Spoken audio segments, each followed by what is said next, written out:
Hi, I'm Jean Shafiroff, and I'm on a mission. Anyone can be a philanthropist. My television show came from my book, Successful Philanthropy: How to Make a Life by What You Give. Won't you join me?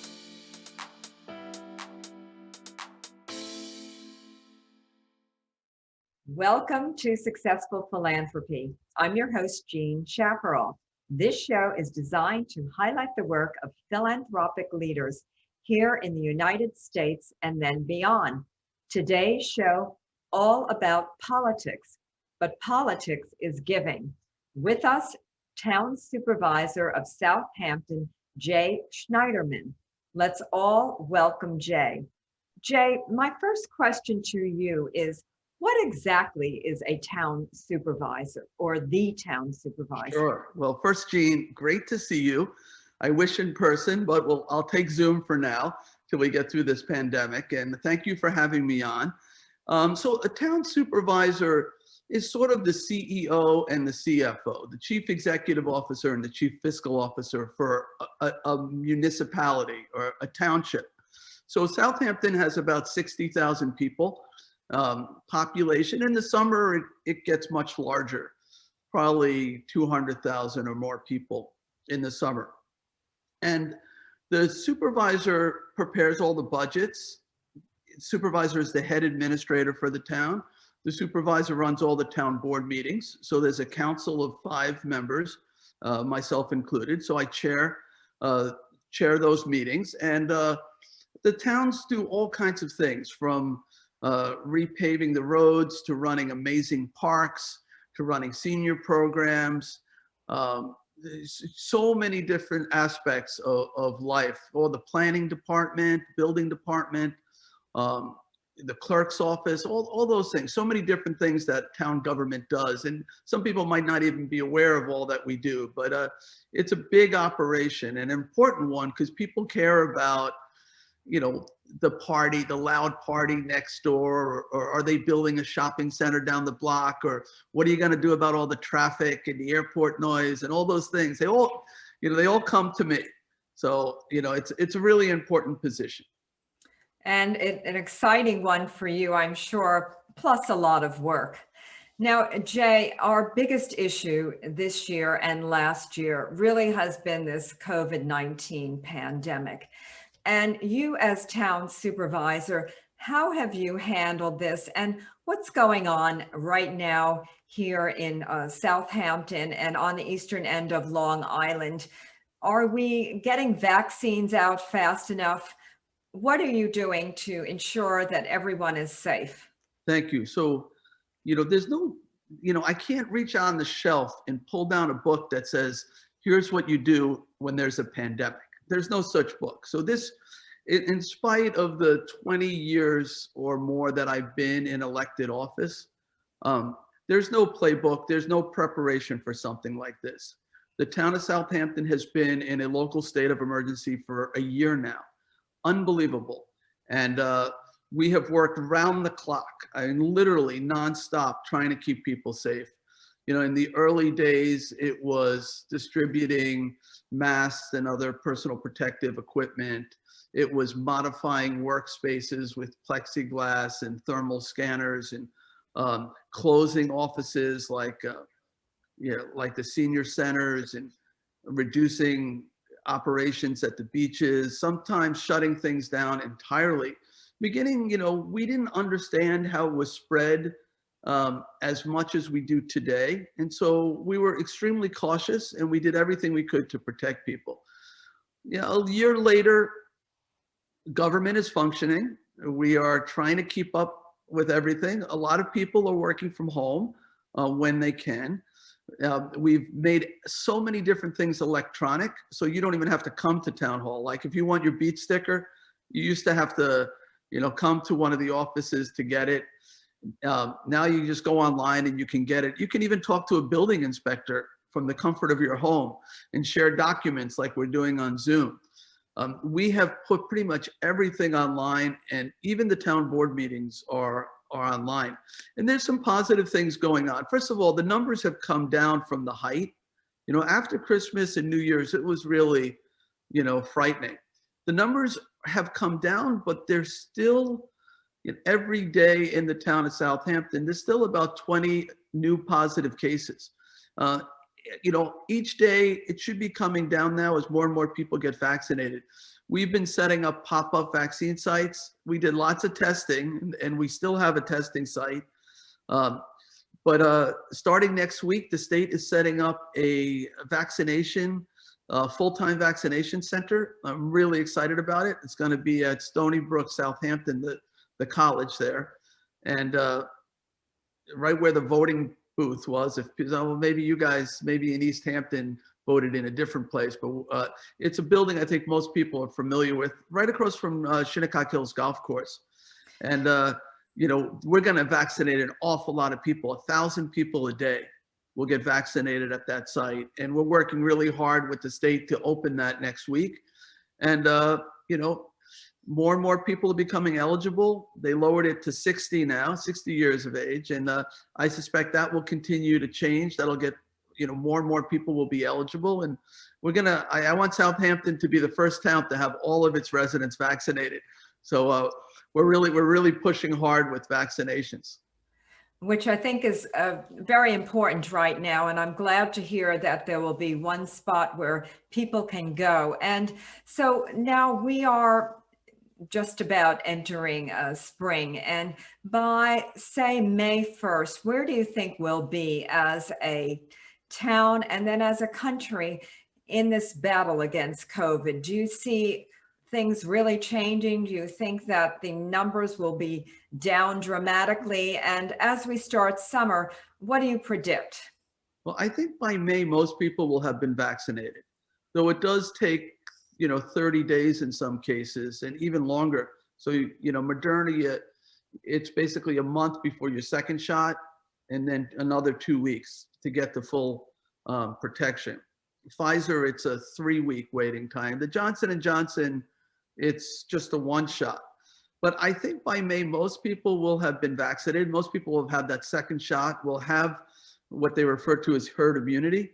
But I still think that we'll be watching the numbers carefully. If there are no cases on Long Island or no cases out in Suffolk County, I think things will open up quite a bit.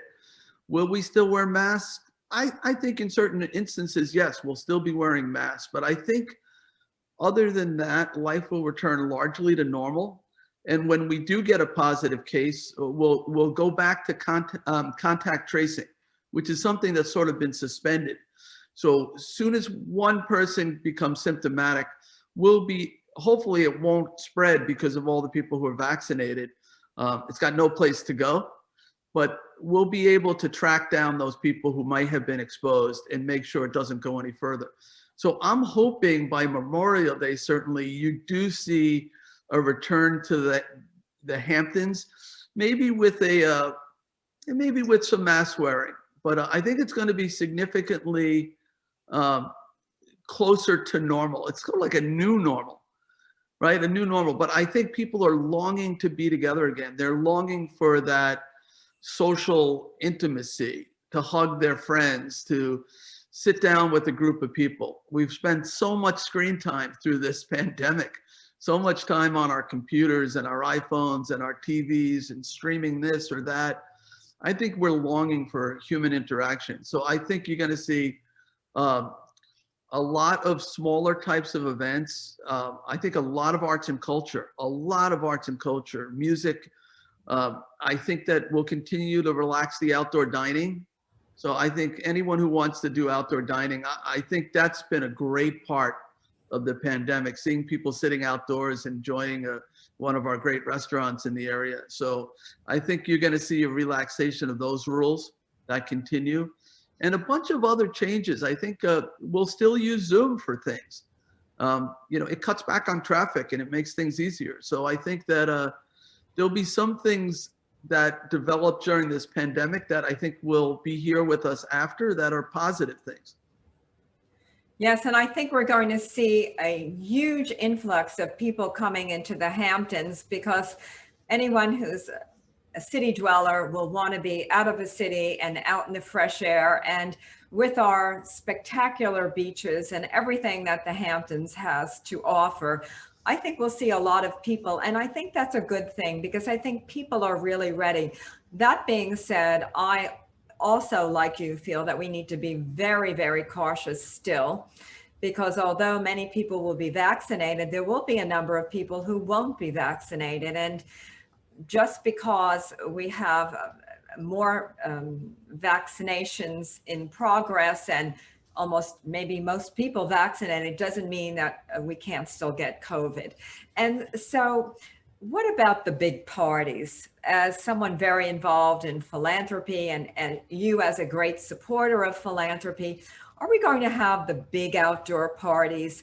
I'm on the board of the Southampton Hospital Association. What I've heard is that the hospital is going to continue with the tiny parties this year and then next year have a big one. What are your thoughts on outdoor gatherings, large ones, Right. So for this summer? no, great question. And I'm, watching to see what some of the larger events um, plan on doing, like the Hampton Classic. I don't know what the plan is yet for the Hampton Classic or the hospital party that you mentioned. My guess is the really big parties, the really big events will not happen this summer, that they will be pushed off till next summer. And you'll see small and mid-size events with like 300 people, not events with 3,000 people. So, and I think will they be allowed? It's hard to say, but I think that the organizers will err on the side of caution here, and they'll say, it's not worth putting the event together. It takes too long. It's too much money. We're not going to run the risk that we'll have to shut it down or cancel it. So that's my guess, is the really big things won't happen, but there will be smaller scale events that, they'll be a little bit more exclusive. They'll be a little harder to get into because ticket sales will be so limited. But I think there will be plenty of events. It might be more of them in number because they have to cater to smaller crowds. So instead of having one day with 1,000 people, maybe they'll do 5 days with 200 people.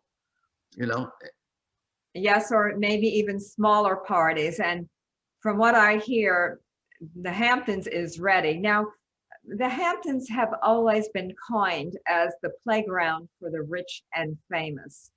And so what about the rest of people? I understand, and I know that many people have truly suffered during this pandemic. And we have several food pantries here in the Hamptons, and people often forget that many people are out of work, and despite this being the playground for the rich and famous, that poverty exists. And as town supervisor, what have you done to work with these people and to make sure that everyone has their family fed and that they have a roof over their head? Right. Well, Jean, thank you for that question. I think people forget that there is a year-round working class community here in the Hamptons, and that makes it possible for all these people who come out here in the summertime and for them to have a great time here. Somebody is cutting their hedges, somebody is washing their toilet bowls, somebody is bussing their tables when they go out to dinner, somebody is fixing their automobiles, somebody is paving the roads, all of these things. And somebody is going to drive the ambulance if somebody has a heart attack, and somebody else is going to resuscitate them. So we have an incredible year-round, kind community, hardworking community that doesn't share the economic fortunes as some of the summer crowds do. Though there's lots of year-round successful people, but we have the average income here is actually less than most other places on Long Island because it's so seasonal. Yet the cost of living is higher. And so we've had a terrible time with creating affordable housing, very challenging. And businesses have a hard time finding workers because they can't pay them enough to live in our area. So the pandemic hit people really hard. A lot of restaurant workers, in the beginning, the restaurants were all closed. A lot of people who have jobs related to special events, maybe they set up tents or folding chairs, or maybe they're a disc jockey or even a musician. they were all out of work. We saw our food pantries quadruple in demand almost overnight, where some people who used to donate to the food pantries were finding themselves online at the food pantries. And so you asked what are some of the things that I've done? And right from early on, I worked to put together a group to raise money for the food pantries. We called it AFD, All for the East End. I worked with Assemblyman Field to basically bring back a organization that had maybe 5 or 6 years ago had been put together. So all the groundwork was done. I wanted something where we could raise money for all of the food pantries at once. Because, people, let's say, live in some of the richer areas like East Hampton Village or Southampton Village. If they want to help their workers, they really need to understand that their workers probably don't live in those communities. So somebody who's working in East Hampton might be living in Hampton Bays or Riverhead or a place called Riverside or Flanders or East Quogue, all these communities. So we put this organization together, and pretty quickly we raised over $1 million. And I'm not even sure how far past $1 million we've gone, but I think significantly past $1 million. And that money went directly to support these food pantries. So it was a great, great success, and I'm sure still needed. So, and then we've done all kinds of other things, everything that the town can do to assist in social services, counseling, mental health counseling, and all kinds of different ways that we've been trying to assist our community. And now we just literally, if the federal government passed this American Rescue Plan, and in it, there are millions of dollars that are going to come to the town to help further address some of these issues, to try to help some of those businesses and individuals who are impacted by the coronavirus pandemic. So we have a lot more to go. We want to see our economy come back really strong, really strong. And I want to be a part of that. And how much is Southampton getting from the stimulus plan? So up until now, we have gotten nothing. And we have run up a great, really a great deal of expenses. A lot of police overtime, code enforcement. We had to enforce all of the guidance that was coming out of New York State. Restaurants had to be 50% and close at 10 o'clock at night. Gatherings had to be limited to 10 people. So we've been super busy. We had to modify every workspace. We lost a ton of money in building permits because building had to stop. There was a pause, extended pause. We lost, the courts had to shut down. We lost all those justice court fees. So we had tremendous expenses and we lost a tremendous amount of revenue. So we have been asking, and I chair something called the East End Supervisors and Mayors Association. And we as a group have been asking for help throughout. This is the first time we're getting it. Now, how much are we getting? That is not clear. I want to say it'll be somewhere around $6 million. It's a decent amount of money. It'll go a long way in addressing those shortfalls. And I think we'll have some money in addition to help some of the businesses and the people who have been hurt the most to sort of stimulate our economy and do some projects that will help protect public health and also help our local economy. So we finally, our calls have been answered. I'm very excited about that. We're finally going to see some money. We haven't seen it yet, but it'll be here soon. All very important. And as I know to our audience, we are with Jay Schneiderman. He's the town supervisor of Southampton. We are discussing the pandemic and its effects on Southampton. And I just want to say one word to all of our first responders, to all the people in the town of Southampton and in the entire United States. Thank you very much. You've been amazing, and we will fight this all together. And for all of those who are suffering from food insecurity, we are behind you. Just because the pandemic ends does not mean that problems go away automatically. Help will continue. And I know My family were very involved in supporting Heart of the Hamptons. We'll continue to do that, a food pantry that services the people of Southampton who've lost jobs.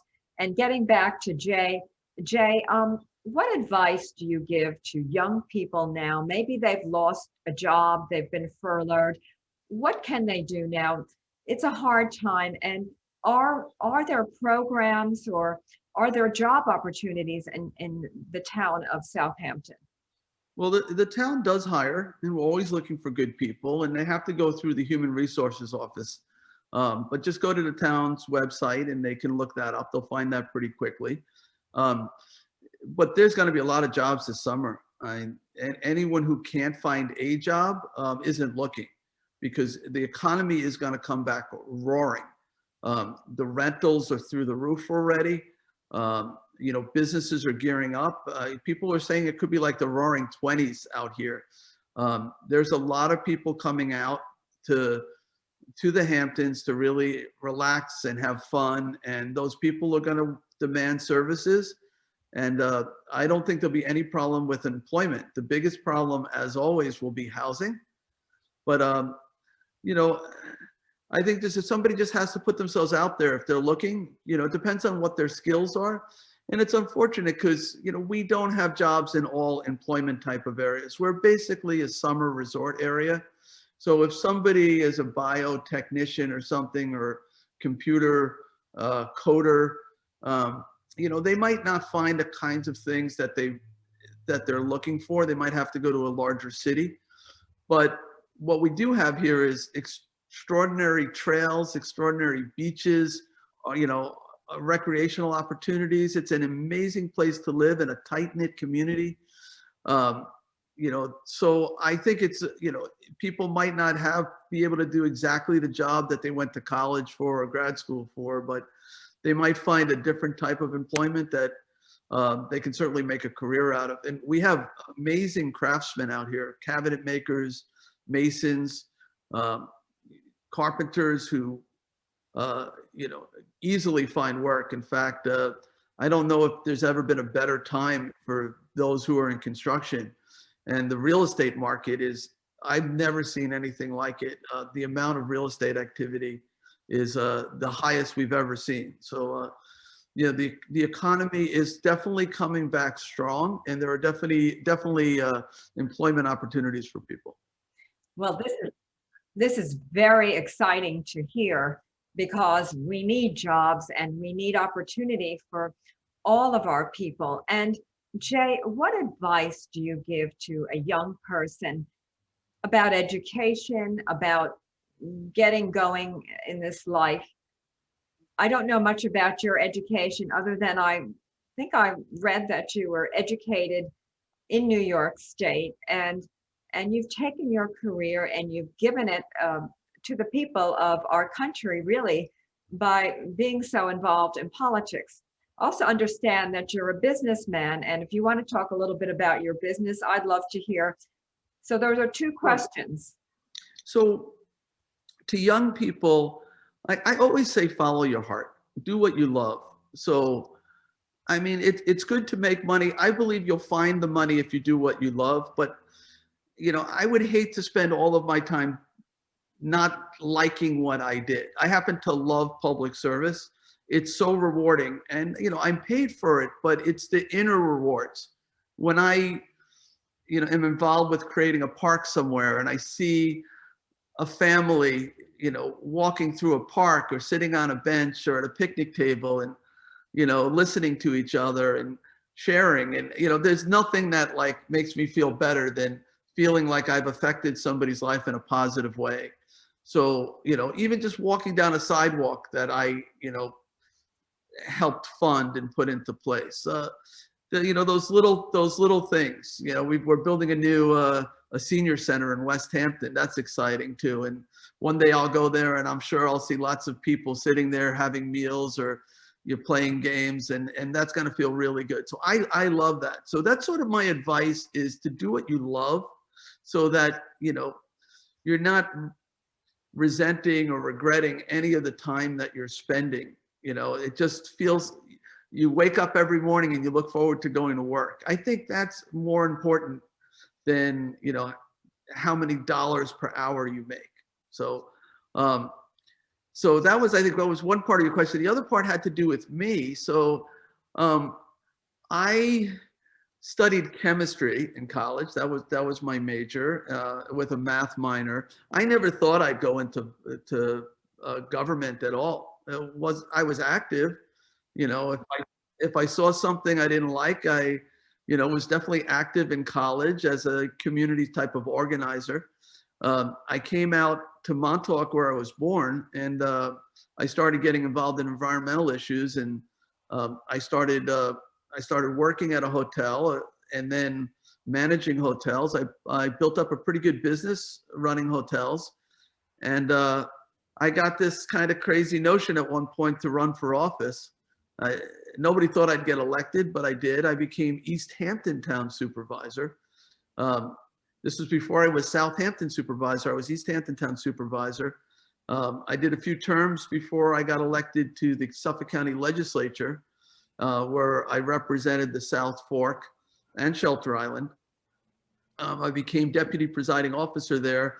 I was reelected 6 times, and then decided I had moved in that, you know, while I was a legislator, I had moved to Southampton, and I decided to run for Southampton Supervisor. And apparently I've been told that no other person in New York State has ever been elected supervisor of 2 different towns. So it's kind of an interesting distinction, but I really love what I do. I really feel like I can make a difference. So, you know, I certainly get up every morning and look forward to the work that I do, and makes it all work well. And that's wonderful. And obviously you do a good job as town supervisor.